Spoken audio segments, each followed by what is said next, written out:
Assalamualaikum, halo teman-teman. Di video kali ini, kelompok 7, kita akan membahas tentang bumi. Teman-teman pasti tahu kan bumi itu apa, tapi kita akan bahas lebih dalamnya lagi. Seperti adanya hipotesis kejadian bumi, susunan lapisan bumi, atmosfer, hidrosfer, litosfer, dan cuaca. Tapi sebelumnya kita perkenalkan dulu ya. Dengan saya sendiri, nama saya Putri Nurhayati dengan NPM 202014550296. Dan teman saya ada Eka Wayu Andini dengan NPM 202014500281. Dan ada Cynthia Rostiani dengan NPM 202014500280. Penasaran kan penjelasannya seperti apa? Yuk disimak, yang pertama akan disampaikan oleh Eka Wahyu Andini. Teori-teori terbentuknya bumi yaitu ada 5. Yang pertama, teori nebula atau kabut. Teori nebula atau kabut biasa disebut juga dengan teori Kahn-Laplace. Teori ini memaparkan bahwa langit dan tata surya berawal dari kabut. Kabut tersebut mengandung gas hidrogen. Sewaktu kabut tersebut berproses dan berputar dengan sangat kencang, jika digambarkan mungkin seperti pusaran angin. Dari sana, terbentuklah bulatan besar yang memiliki gaya gravitasi yaitu matahari. Yang kedua, yaitu teori pasang surut gas atau tidal. Teori tersebut mengatakan bahwa ratusan juta tahun yang lalu, ada sebuah bintang yang mendekati matahari. Akibatnya terjadi pasang surut pada tubuh matahari dan menyebabkan terbentuknya gunung-gunung raksasa pada tubuh matahari. Yang ketiga, ada teori Big Bang. Dalam teori ini dikemukakan bahwa tata surya tidak terjadi dengan sendirinya, melainkan melalui proses selama miliaran tahun. Teori ini menyebutkan bahwa di alam semesta ini terdapat gumpalan kabut raksasa yang berputar pada porosnya, sehingga menyebabkan beberapa terlepasnya dari pusatnya. Yang keempat, ada teori bintang kembar. Teori tersebut mengemukakan bahwa salah satu bintang tersebut meledak. Ledakan ini menyebarkan serpihan material yang akhirnya terbentuk menjadi planet. Sementara matahari adalah bintang kembar yang tidak meledak, yaitu sebabnya planet yang terbuat dari ledakan bintang tadi memiliki gaya gravitasi yang mengelilingi matahari seperti halnya bumi. Yang kelima, teori planetesimal, yaitu teori tersebut mengemukakan bahwa ada bintang yang lebih besar dari ukuran matahari yang mendekati matahari. Hal ini mengakibatkan terjadinya daya tarik pasang pada matahari, sehingga ada sebagian matahari terlepas dan bertebaran pada orbita. Itulah 5 teori terbentuknya bumi. Susunan lapisan bumi yaitu ada 4. Yang pertama, crust, kerak bumi. Crust merupakan bagian terluar dari lapisan bumi yang lebih tipis dibandingkan dengan lapisan lainnya. Pada lapisan ini terdapat unsur-unsur kimia seperti oksigen, silikon, aluminium, besi, kalium, natrium, kalsium, dan magnesium. Lapisan bumi paling luar ini juga terdiri dari 2 jenis, yaitu lapisan kerak benua di daratan dan samudra di dasar laut. Ketebalan pada kerak benua adalah 30 hingga 70 km, sementara kerak samudra memiliki ketebalan 6-11 km. Yang kedua adalah mantel bumi. Lapisan bumi kedua adalah mantel, yang merupakan lapisan paling tebal dengan ketebalan mencapai 2.900 km. Lapisan ini juga disebut lapisan astenosfer, karena fungsinya itu melindungi inti bumi. Pada lapisan ini terdapat 2 jenis mantel, yaitu mantel luar dan mantel dalam. Mantel luar memiliki ketebalan 10-300 km di bawah permukaan bumi dengan suhu 1400 hingga 3000 derajat Kelvin yang membuat logam-logam di dalamnya sudah mengeras. Yang ketiga adalah outer core atau inti luar. Lapisan bumi ini merupakan lapisan cair dengan ketebalan sekitar 2266 km yang terdiri dari besi dan nikel di atas inti dalam dan di bawah mantel. Suhu inti luar berkisar dari 4300 derajat Kelvin di bagian luar hingga 5000 derajat Kelvin di dekat inti dalam. Dari suhu yang tinggi, sudah dapat dipastikan bahwa lapisan ini berupa fluida dengan tingkat viskositas yang rendah. Yang terdapat pada inti luar juga telah mempengaruhi medan magnet bumi. Yang keempat adalah inner core atau inti dalam. Sesuai dengan namanya, inti dalam merupakan lapisan bumi paling dalam yang berbentuk bola padat berjari-jari sekitar 1220 km. Lapisan ini merupakan lapisan terpanas dari bumi dengan kedalaman 5150 sampai 6370 km dengan suhu 5500 derajat Kelvin. Lapisan ini dipercaya tersusun atas besi dan nikel, disertai juga belerang, karbon, oksigen, silikon, kalium, dan presentasi kecil. Selanjutnya, saya akan membahas tentang litosfer dan cuaca. Litosfer adalah dari bahasa Yunani, yaitu litos artinya batuan dan sfera artinya lapisan. Litosfer yaitu lapisan kerak bumi yang paling luar terdiri atas batuan dengan ketebalan 1200 km. Litosfer adalah lapisan kerak bumi yang paling atas yang terdiri dari batuan. Itulah sebabnya lapisan litosfer seringkali dinamakan lapisan silikat. Menurut Clarke dan Washington, batuan atau litosfer di permukaan bumi itu hampir 75% terdiri dari silikon oksida dan aluminium oksida. Penyusunan utama lapisan litosfer adalah batuan yang terdiri dari campuran antar mineral sejenis atau tidak sejenis yang saling terikat secara gembur atau padat.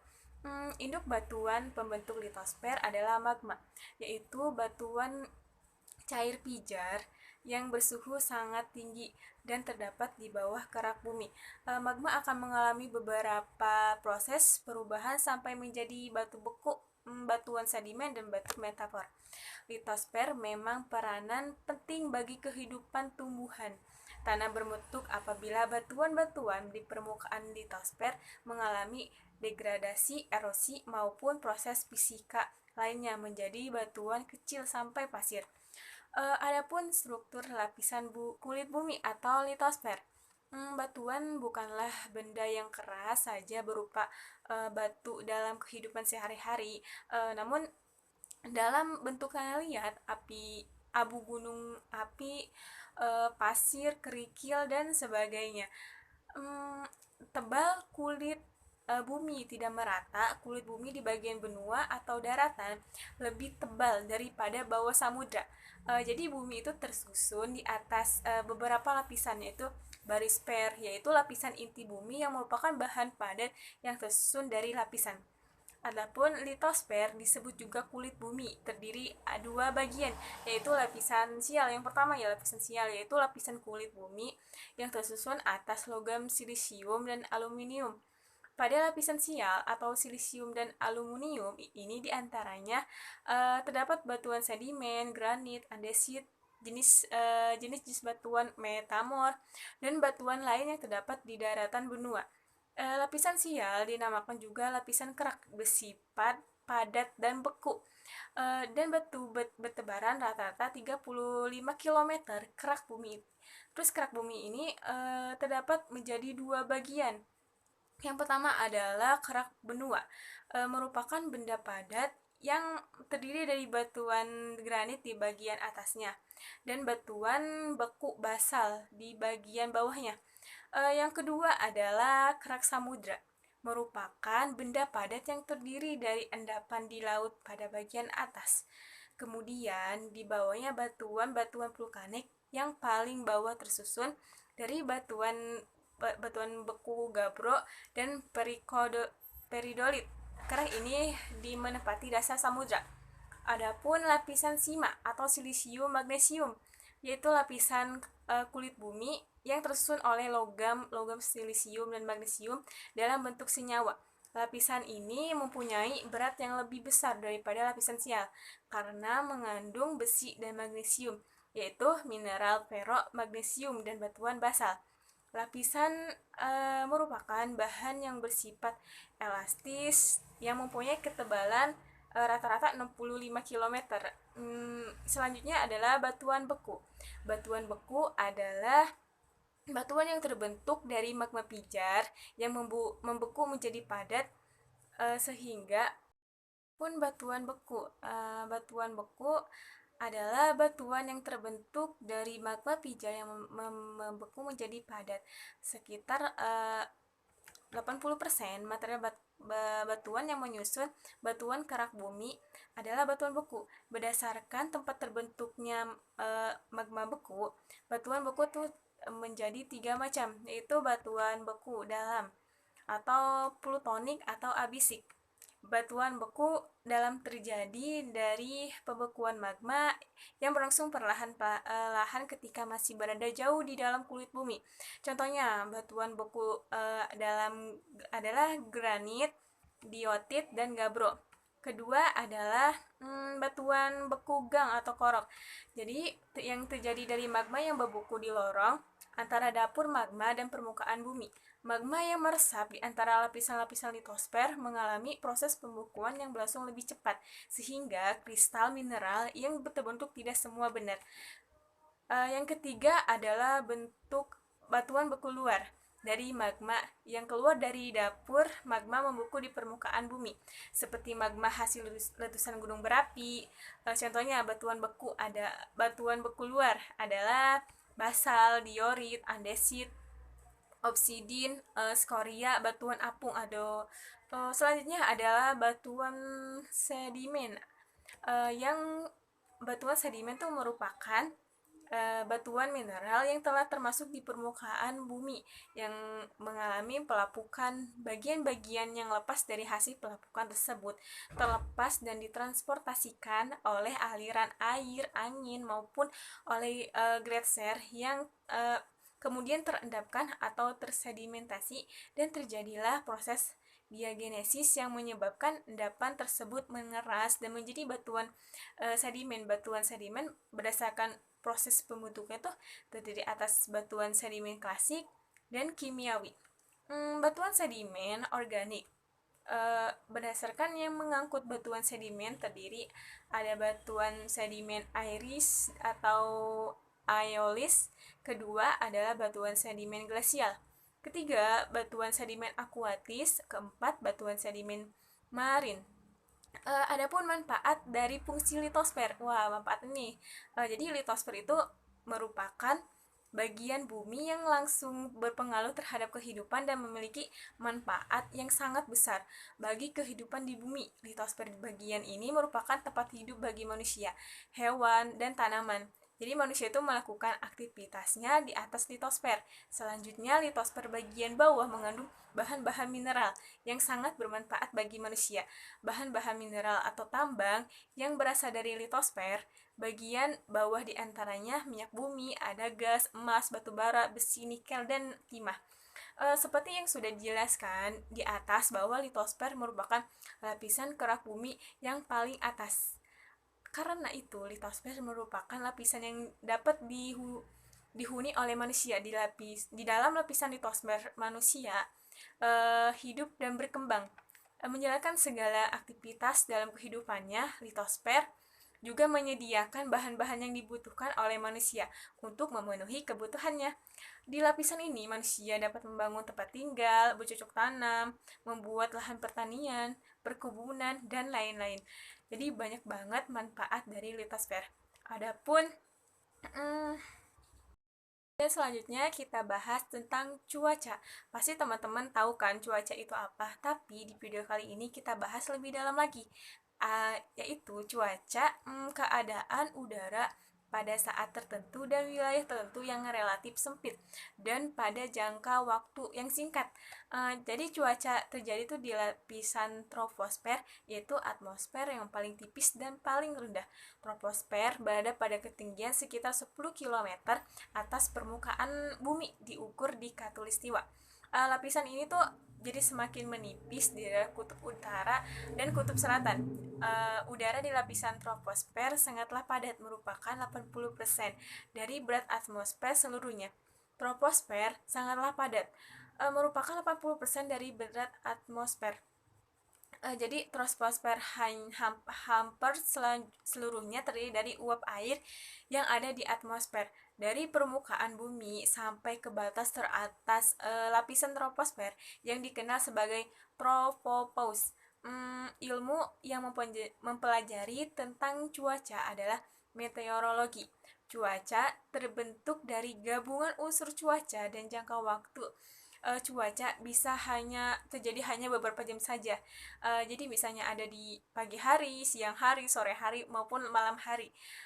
Dan keadaannya tuh bisa berbeda-beda gitu. Jadi untuk setiap waktu serta waktunya. Nah, di Indonesia ini keadaan cuaca selalu diumumkan untuk jangka waktu sekitar 24 jam melalui perkiraan cuaca yang dikembangkan oleh Badan Meteorologi dan Geofisika atau BMKG. Departemen Perhubungan. Untuk negara-negara yang sudah maju, perubahan cuaca sudah diumumkan setiap jam dan sangat akurat. Adapun 3 unsur utama dari cuaca, yaitu sinar matahari, angin, dan air. Matahari menghasilkan energi yang dapat mengendalikan angin. Energi ini sangatlah kuat. Energi matahari yang menimpa planet bumi dan dalam seminggu lebih besar dari jumlahnya jika dibandingkan dengan energi yang dihasilkan oleh batu bara, bensin, dan bahan-bahan lainnya yang pernah dipergunakan manusia selama ini. Yang pertama adalah sinar matahari. Sinar matahari yang dipancarkan ke bumi hanya sedikit diresap oleh lapisan atmosfer. Sebagian besar sinar matahari itu langsung diterima di permukaan bumi. Jadi kemudian dipantulkan kembali sebagian ke atmosfer. Hal ini tuh yang menyebabkan suhu di lapisan atmosfer bawah atau troposfer paling tinggi di bagian yang dekat dengan permukaan dan semakin rendah seiring dengan naiknya ketinggian. Yang kedua kita bahas angin. Setiap orang tuh tahu bahwa udara beredar dalam bentuk tiupan, pusaran, arah angin, dan lain-lainnya. Meskipun demikian, pentingnya peredaran angin ini tuh tidak begitu diketahui orang.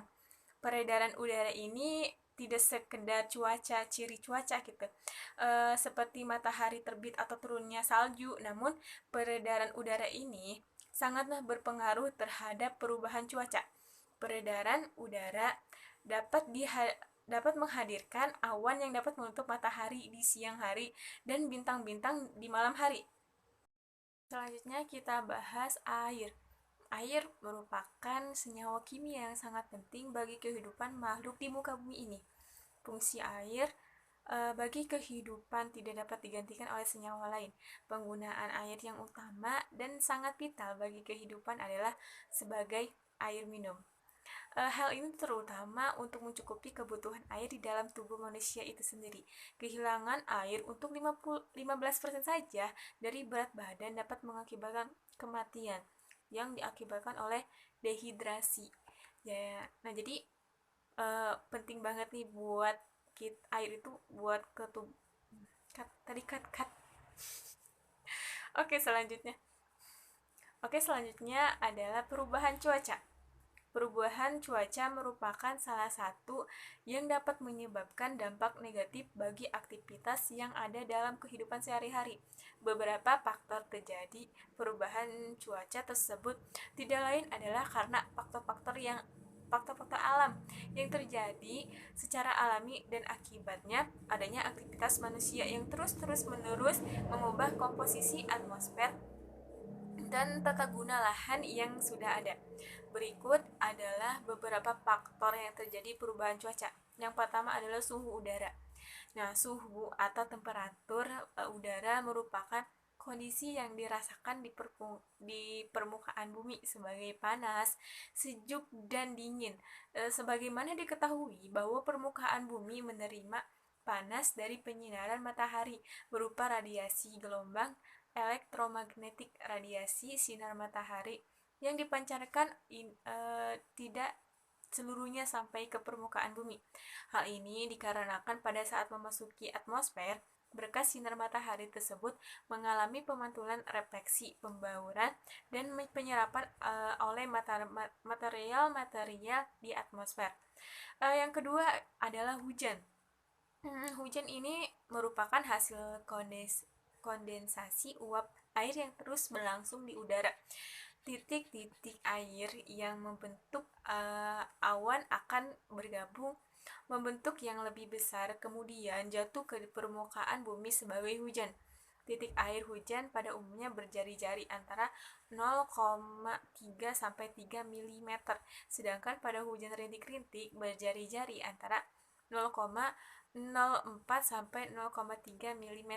Selain hujan yang berupa cairan, ada pula hujan yang berupa padatan, yaitu hujan salju dan hujan es. Hal ini terjadi karena uap air langsung menjadi padat berbentuk kristal. Proses itu dinamakan sublimasi. Adapun dampak dari adanya perubahan cuaca. Yang pertama adalah pengaruh langsung yang dirasakan di bumi sebagai akibat radiasi matahari. Adanya perbedaan suhu udara di berbagai tempat. Yang kedua adalah perbedaan tekanan udara di berbagai wilayah di muka bumi, mengakibatkan terjadinya gerakan massa udara dari daerah bertentangan tinggi ke daerah yang bertentangan rendah. Yang ketiga adalah dapat menyebabkan penurunan pada kondisi manusia akibat menerima efek dari perubahan cuaca yang tidak menentu. Yang keempat, dapat menyebabkan penyakit bagi manusia. Yang kelima, menurunnya kualitas bagi sektor pertanian dan lain-lain.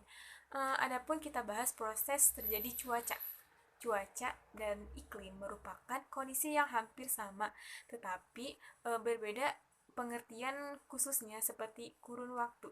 Cuaca merupakan bentuk awal yang dihubungkan dengan penafsiran dan pengertian akan kondisi fisik udara sesaat pada suatu lokasi dan suatu waktu.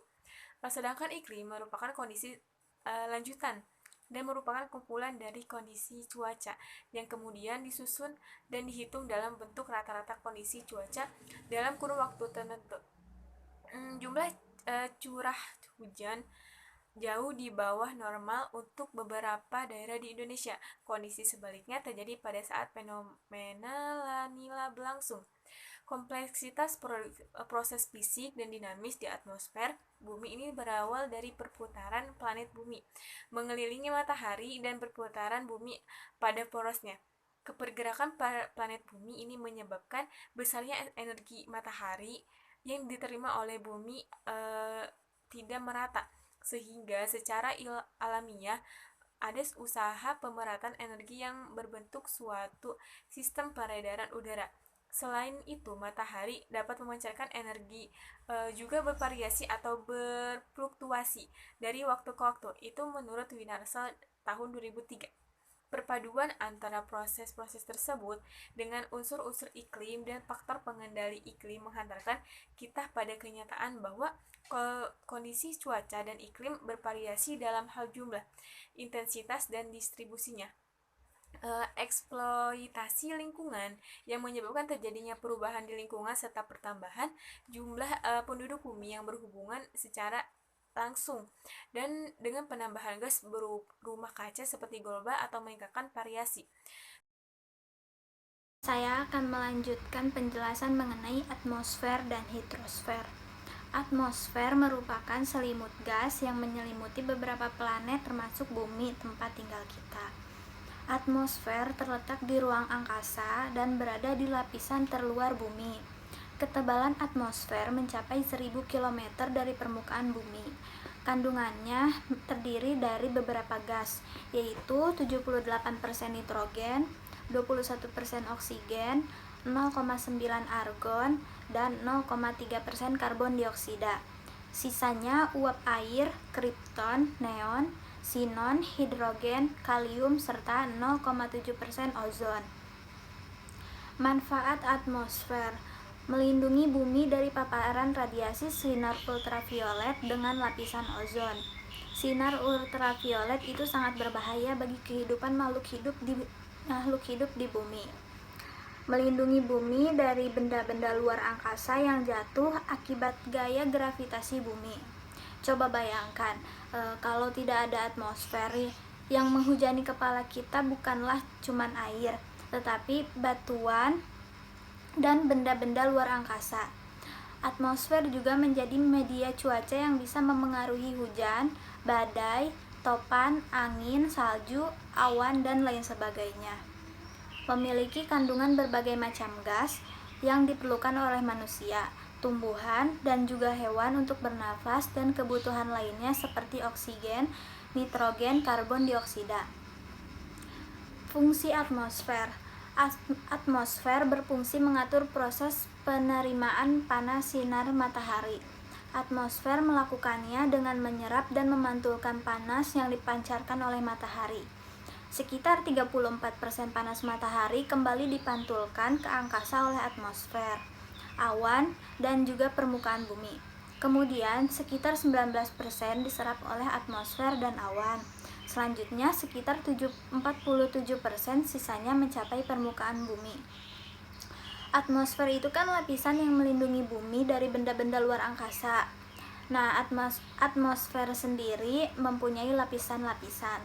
Terdapat 5 lapisan pada atmosfer, diantaranya troposfer, stratosfer, mesosfer, termosfer, dan ekosfer. Lapisan troposfer. Lapisan troposfer banyak mengandung uap air dan karbon dioksida. Pada lapisan ini, kita masih bisa melakukan pernapasan secara bebas. Selain itu, pada lapisan ini, fenomena cuaca dan iklim masih sering terjadi. Lapisan troposfer terdiri dari lapisan planetair 0-1 km, lapisan konveksi 1-8 km, dan lapisan tropopause 8-12 km. 2. Lapisan stratosfer. Lapisan ini merupakan lapisan yang sangat dingin, dan lapisan ini ditinggali oleh lapisan ozon. Sinar ultraviolet yang berasal dari matahari yang berbahaya bagi kehidupan makhluk hidup itu dapat terlindungi oleh lapisan stratosfer ini. Perlu kita ketahui, jika lapisan ozon itu akan mengalami kerusakan kalau manusia terus-menerus melakukan aktivitas dengan menggunakan bahan kimia. Lapisan stratosfer terdiri dari lapisan isotherm, lapisan panas, dan lapisan campuran atas. 3. Lapisan mesosfer. Lapisan ini terletak di atas lapisan stratosfer pada ketinggian 50-75 km. Pada lapisan ini terjadi penurunan suhu pada setiap bertambahnya ketinggian. Penurunan suhu pada lapisan ini berkisar 0,4 derajat Celcius. Setiap ketinggiannya bertambah 100 meter. Untuk suhunya sendiri sekitar 10 derajat Celcius. Untuk puncaknya sekitar minus 120 derajat Celcius. Oleh karena itu, pada lapisan ini sebagian besar meteor akan terbakar dan terurai. Ciri-ciri lapisan mesosfer. Ketinggian lapisan mesosfer antara 50-80 km di atas permukaan laut. Suhu udara sangat tidak stabil. Pada bagian bawah, suhu udaranya tinggi dan semakin ke atas suhunya semakin turun. Misalnya, pada bagian bawah 100 derajat Celcius, pada bagian atas minus 100 derajat Celcius. Antara lapisan mesosfer dan lapisan termosfer dilapisi oleh mesopause yang mempunyai suhu sekitar minus 100 derajat Celcius. 4. Lapisan termosfer. Pada lapisan ini terjadi proses ionisasi dari partikel-partikel yang dapat memberikan efek perambatan atau refleksi gelombang radio, gelombang panjang dan pendek. Maka dari itu, lapisan termosfer disebut juga lapisan ionosfer. Ciri-ciri lapisan termosfer. Ketinggian lapisan ini kira-kira 80-375 km. Radiasi sinar X dan sinar ultraviolet yang dipancarkan matahari menyebabkan proses terjadinya ionisasi berbagai atom udara. 5. Eksosfer. Pada lapisan ini, berbagai atom bergerak secara tidak beraturan dan menjadi lapisan yang paling panas. Selain itu, pada lapisan ini, molekul udara bisa meninggalkan atmosfer sampai ketinggian 3150 km dari permukaan bumi. Lapisan ini sangat berbahaya karena pada lapisan inilah terjadinya kehancuran meteor dan benda-benda luar angkasa lainnya. Ciri-ciri lapisan eksosfer. Berada pada ketinggian antara 500 sampai 1000 km, suhu mencapai 2200 derajat Celcius, lapisan terluar dari atmosfer. Sekali lagi harus kita pahami bahwa lapisan atmosfer itu memiliki lapisan-lapisan lagi. Nah, lapisan terdalam itu mulai dari permukaan bumi. Dengan adanya lapisan atmosfer ini, bumi kita terlindungi, serta sinar-sinar yang dipancarkan oleh matahari dapat terkontrol dan terserap oleh lapisan atmosfer. Akan tetapi, lapisan-lapisan atmosfer ini bisa rusak jika terkena efek kimia. Artinya, kita semua harus terus menjaga lingkungan, kurangi dan hindari penggunaan bahan kimia berlebih. Selanjutnya saya akan menjelaskan tentang hidrosfer. Hidrosfer adalah suatu lapisan air yang menyelimuti kerak bumi disebabkan karena hal demikian berbentuk cair. Kata hidrosfer sendiri berasal dari kata hidros yang mempunyai arti sebagai air dan sfer yang berarti lapisan. Hidrosfer di permukaan bumi meliputi laut atau samudera, danau, sungai, salju, gletser, air, tanah, dan bahkan uap air yang terdapat di lapisan udara. Dengan demikian bisa dikatakan bahwa hidrosfer adalah lapisan air yang berada di planet bumi, meliputi air yang ada di permukaan bumi, di bawah tanah, dan di udara. Adapun macam-macam permukaan air yang termasuk ke dalam hidrosfer diantaranya 1. Perairan sungai. Perairan sungai ini adalah air tawar yang selalu mengalir pada titik yang sumbernya menuju pada muara di laut, sehingga air sungai lebih besar yang bersumber dari limpasan dari mata air tanah. Pada umumnya, air sungai ini bisa atau dapat mencapai lebih banyak terdapat disebabkan karena hal ini disebut krek serta wadi. Pada saat hujan disebabkan karena banyak meresap ke dalam tanah dari permukaan air laut kembali ke atmosfer. 2. Perairan laut. Perairan air laut ini adalah air asin yang bersumber dari permukaan bumi yang berada di perairan yang asin. Hal ini melingkupi semua air yang berada pada laut. Merupakan wilayah permukaan bumi yang tertutup oleh adanya air asin. Mempunyai beberapa peranan sebagai penyedia air di dunia dan juga sekaligus unsur utama di dalam proses siklus hidrologi. Contoh ialah seperti pesisir dan pantai. Unsur-unsur hidrosfer. Bumi merupakan sebuah planet yang ada di atas tata surya, sekaligus merupakan satu-satunya planet yang bisa dihuni oleh manusia. Selain itu, bumi juga merupakan satu-satunya planet yang mempunyai kandungan air paling banyak. Permukaan planet bumi ditutupi oleh dua bentuk permukaan, yakni daratan dan juga perairan. Daratan berupa pulau-pulau dan juga benua, sementara perairan berupa samudera, macam-macam laut, dan juga perairan-perairan yang ada di daratan seperti danau, sungai, dan lain sebagainya. Adapun unsur-unsur yang terdapat pada hidrosfer terbagi menjadi 1. Unsur angin. Unsur angin adalah suatu sumber yang menentukan sebuah kekuatan temperatur dari udara atau juga pada kondisi uap air di suatu tempat. 2. Unsur awan. adalah kumpulan dari beberapa sumber titik air atau es dengan jumlah yang sangat banyak, ataupun juga merupakan bagian dari inti kondensasi tanah. 3. Unsur air dan tanah adalah suatu pergerakan air yang di dalam tanah sehingga mempunyai beberapa lapisan sumber batu, pasir dengan lapisan akuifer.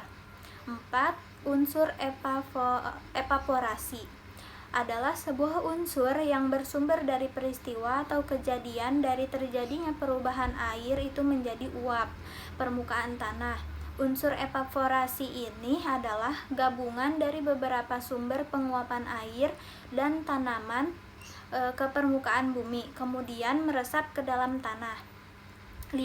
Unsur kondensasi adalah sebuah proses perubahan pada uap air untuk menjadikan pendinginan atmosfer. 6. Unsur presipitasi adalah suatu bentuk cairan yang bersumber dari atmosfer ke permukaan bumi. 7. Unsur runoff adalah sebuah pergerakan air yang meresap itu ke dalam tanah pada tempat-tempat tertentu.